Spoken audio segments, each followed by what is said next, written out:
আল কোরআনে বর্ণিত একমাত্র সাহাবীর নাম হচ্ছে যায়েদ ইবনে হারেসা রাদিয়াল্লাহু আনহু।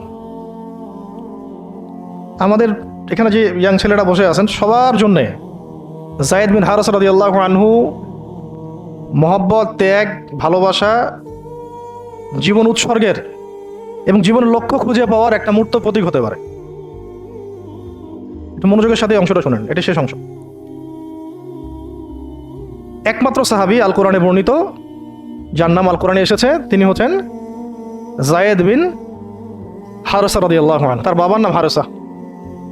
ঘটনা এমন ছিল যে ছোটবেলায় তার মা তাকে নিয়ে এক জায়গায় যাচ্ছিলেন। তো আগে তো ওই যে ডাকাতি হতো, জলদস্যুর আক্রমণ করতো না, এরকম তাঁবুর মধ্যে আক্রমণ হয়েছে এবং তার মায়ের কাছ থেকে সন্তানকে কেড়ে নিয়ে চলে গেছে। মায়ের জন্য কত কষ্টকর এটা। সন্তানের মহব্বত এটা তো বাবা মারাই বুঝবে সন্তানের প্রতি মহব্বত কাকে বলে, সন্তানকে ছেড়ে থাকার কষ্ট এটা যারা বাবা মা হয়েছেন তারাই তো বুঝবে। তো এদিকে বাবা মা পাগল প্রায়, সন্তানকে খুঁজে পাওয়া যাচ্ছে না, আর দস্যুরা তাকে নিয়ে ওকাস বাজারে বিক্রি করে দিয়েছে। কোন বাজারে? ওকাস। এটা ছিল মক্কায় একটা বাজার, ওখানে মেলা হতো, ওকাস, ওখানে বিক্রি করে দিয়েছে। তো ঘটনাক্রমে তখন তার বয়স মাত্র কত হবে, 8 থেকে 10 বছর। ঘটনাক্রমে তাকে খরিদ করেছেন খাদিজা রাদিয়াল্লাহু আনহা। খাদিজা রাদিয়াল্লাহু আনহার আত্মীয়, খাদিজা রাদিয়াল্লাহু আনহার আত্মীয়। তখন কিন্তু নবী সাল্লাল্লাহু আলাইহি ওয়াসাল্লাম নবুয়ত পান নাই, মানে ওহী আসেনি এখনো, বিয়েও হয়নি এখনো। খাদিজা রাদিয়াল্লাহু আনহার সাথে এখনো বিয়ে হয় নাই। তো তার আত্মীয় তাকে কিনে নিয়ে আসছেন, এনে খাদিজা রাদিয়াল্লাহু আনহার খেদমতে দিয়ে দিয়েছেন। খাদিজা রাদিয়াল্লাহু আনহার সাথে যখন নবী সাল্লাল্লাহু আলাইহি ওয়াসাল্লাম বিয়ে হলো, বিয়ে হওয়ার পরে এমন হয় না যে আপনি কাউকে বিয়ে করেছেন এবং আপনার তাকে খুব পছন্দ হয়েছে, দুজনকে বেশ সন্তুষ্ট আর কি। তেমন আপনি চান না তাকে কিছু হাদিয়া দিতে, হাদিয়া তোফা দিতে মন চাবে না? হাদিয়া দিয়ে কি আবার কেউ ফেরত নেয়? হাদিয়া তোফা দিতে তো মন চাবে। খাদিজা রাদিয়াল্লাহু আনহা হাদিয়া দিচ্ছেন নবী সাল্লাল্লাহু আলাইহি ওয়াসাল্লামকে যে হে মুহাম্মদ, আমার খুব প্রিয় একজন দাস আছে, আমার খুব প্রিয় একজন দাস আছে এবং তার চেহারা দেখে আমি বুঝতে পারি যে সে খুব বুদ্ধিমান এবং সে খুব সৎ। চেহারা দেখলে বোঝা যায় না মানুষের? চেহারা কিন্তু কথা বলে, চেহারাও কথা বলে, তবে দেখার চোখ থাকতে হবে, দেখার মতো চোখ থাকতে হবে। গুনাহের চোখ দিয়ে তো কারো চেহারা পড়ার সুযোগই নাই। যেমন আনাস রাদিয়াল্লাহু আনহু, তার জন্য নবী সাল্লাল্লাহু আলাইহি ওয়াসাল্লাম দোয়া করে দিয়েছিলেন না? তার মা দেখেই চিনে ফেলছেন যে হ্যাঁ উনি শেষ নবী, এই চেহারা কোনো মিথ্যাবাদী চেহারা না। এরকম করে কথা বলা হচ্ছে, ইয়া রাসূলুল্লাহ আমার ছেলের জন্য দোয়া করে দেন।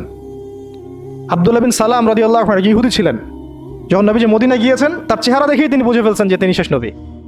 এই চেহারা কোনো মিথ্যাবাদী চেহারা হতে পারে না, ওই চোখ থাকতে হবে এবং ওই কলব থাকতে হবে পড়ার জন্য। তো খাদিজা রাদিয়াল্লাহু আনহা হাদিয়া দিয়েছেন যে আমার খুব প্রিয় একজন দাস আছে যায়েদ। তো নবী সাল্লাল্লাহু আলাইহি ওয়াসাল্লাম এটাকে গ্রহণ করেছেন। হাদিয়া গ্রহণ করে তিনি দেখেন যায়েদ বিন হারেসা রাদিয়াল্লাহু আনহুর তাকদীরটা কেমন হলো। স্থলদস্যুদের হাত থেকে ওকাস বাজার থেকে চলে আসলো কোথায়? খাদিজা রাদিয়াল্লাহু আনহার বাসা, সেখান থেকে নবী সাল্লাল্লাহু আলাইহি ওয়াসাল্লামের সোহবতে। চিন্তা করা যায়? এই তাকদীর তো ইউসুফ আলাইহিস সালামের চেয়েও কম সৌভাগ্যের না। ইউসুফ আলাইহিস সালামের কি হয়েছে? ভাইয়ের ষড়যন্ত্র, সেখান থেকে কূপ থেকে রাজপ্রাসাদ, সেখান থেকে জেল থেকে আবার রাজপ্রাসাদ, তারপরে তো পুরো মিশরের বড় একটা অংশের রাজনৈতিক দায়িত্ব, এবং সেখান থেকেই বনু ইসরাইল পরে আবার মিশরে আসলো। তাই অন্য একদিন আলোচনা করবো ইনশাআল্লাহ। এখানে যায়েদ ইবনে হারেসা রাদিয়াল্লাহু আনহার তাকদীর কেমন? অনন্য সাধারণ, এত চমৎকার যে এটা তো ঈর্ষণীয়। আলী রাদিয়াল্লাহু আনহু ছাড়া এমন তাকদীর তো মনে হয় আর কেউ পান নাই, যে নবী সাল্লাল্লাহু আলাইহি ওয়াসাল্লামের ঘরের মধ্যে তিনি সবসময় তার সাথে তার খেদমত করছেন। শুধু তাই না, নবী সাল্লাল্লাহু আলাইহি ওয়াসাল্লাম তাকে নিজের পুত্র বানিয়ে নিলেন। যায়েদ আমার পুত্র, যায়েদ আমার ছেলে। দাস রাখলেন না। যখন তিনি যায়েদ বিন হারেসা রাদিয়াল্লাহু আনহুকে পেলেন, সবার সামনে এলান করে দিলেন যে সে আমার দাস না, ও আমার ছেলে, যায়েদ আমার ছেলে।